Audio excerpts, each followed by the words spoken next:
Olá, meus irmãos. Na nossa devocional de hoje, no livro de Atos, leremos o capítulo 12, dos versículos 9 ao 19, que dizem assim: Então, saindo, o seguia, não sabendo que era real o que se fazia por meio do anjo. Parecia-lhe antes uma visão. Depois de terem passado a primeira e a segunda sentinela, chegaram ao portão de ferro que dava para a cidade, o qual se lhes abriu automaticamente, e saindo, enveredaram por uma rua, e logo adiante o anjo se apartou dele. Então Pedro, caindo em si, disse: Agora sei verdadeiramente que o Senhor enviou o seu anjo e me livrou da mão de Herodes e de toda a expectativa do povo judaico. Considerando ele a sua situação, resolveu ir à casa de Maria, mãe de João, cognominado Marcos, onde muitas pessoas estavam congregadas e oravam. Quando ele bateu ao postigo do portão, veio uma criada chamada Rode ver quem era. Reconhecendo a voz de Pedro, tão alegre ficou que nem o fez entrar, mas voltou correndo para anunciar que Pedro estava junto do portão. Eles lhe disseram: Estás louca? Ela, porém, persistia em afirmar que assim era. Então disseram: é o seu anjo. Entretanto, Pedro continuava batendo. Então eles abriram, viram-no e ficaram atônitos. Ele, porém, fazendo-lhe sinal com a mão para que se calassem, contou-lhes como o Senhor o tirara da prisão e acrescentou: Anunciai isto a Tiago e aos irmãos. E saindo, retirou-se para outro lugar. Sendo já dia, houve não pouco alvoroço entre os soldados sobre o que teria acontecido a Pedro. Herodes, tendo-o procurado e não o achando, submetendo as sentinelas a inquérito, ordenou que fossem justiçadas.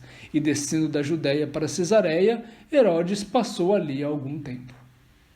Lembramos que no início do capítulo 12 vimos sobre a perseguição dos cristãos pelo Império Romano, na pessoa do rei Herodes. Não aquele Herodes do tempo do nascimento de Jesus, mas aqui o seu neto, Herodes Agripa, esse que prendeu e matou a Tiago, um dos apóstolos, e manteve também o apóstolo Pedro no cárcere, com o objetivo também de matá-lo, que acabou não acontecendo, uma vez que o Senhor enviou um anjo que libertou Pedro daquela situação que vimos ser impossível que ele se livrasse por seus próprios esforços ou por quaisquer outros meios humanos. Pedro então foge e se dirige à casa de Maria, mãe de João Marcos, onde vários discípulos encontravam-se ali reunidos em oração. Essa Maria, além de ser claramente alguém de posses, já que ela tinha uma grande casa onde abrigava uma grande quantidade de discípulos que ali se reuniam, essa casa inclusive onde possivelmente ocorreu a última ceia de Jesus com os apóstolos, essa Maria demonstrava também ser uma mulher de fé, que mesmo diante da perseguição que os discípulos estavam sofrendo naquele momento, ela continuava a recebê-los e a permitir que se reunissem ali em sua própria casa.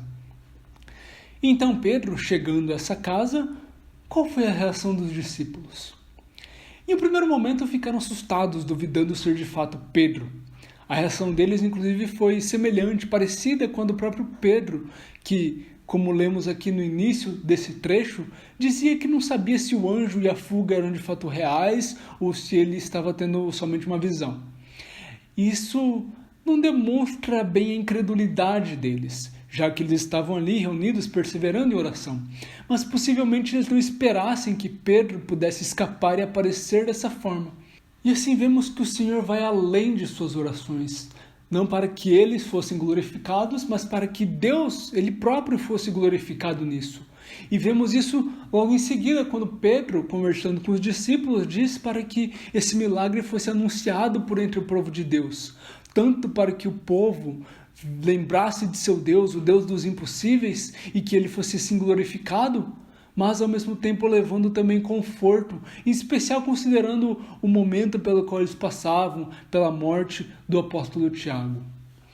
Por fim, diante desses acontecimentos, houve grande alvoroço entre os romanos, e Herodes manda então executar os guardas que ali estavam, de acordo com o que dizia o Código Justiniano, onde os guardas que permitissem a fuga de um prisioneiro deveriam sofrer a punição daqueles que haviam antes sido condenados. De fato, esses homens talvez tenham sido executados injustamente, na visão de Herodes, uma vez que não havia culpa sobre eles em relação à fuga de Pedro. No entanto, diante de Deus, esses guardas não eram inocentes. Eles foram punidos de forma completamente justa, uma vez que eles colaboravam conscientemente para que essas atrocidades e injustiças fossem cometidas ali no seu meio.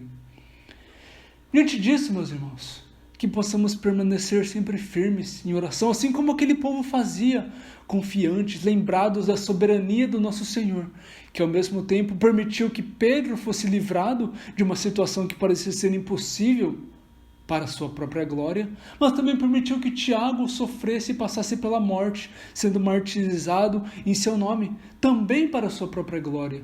Deus age soberanamente para que a sua vontade, sua justiça, seus propósitos sejam alcançados.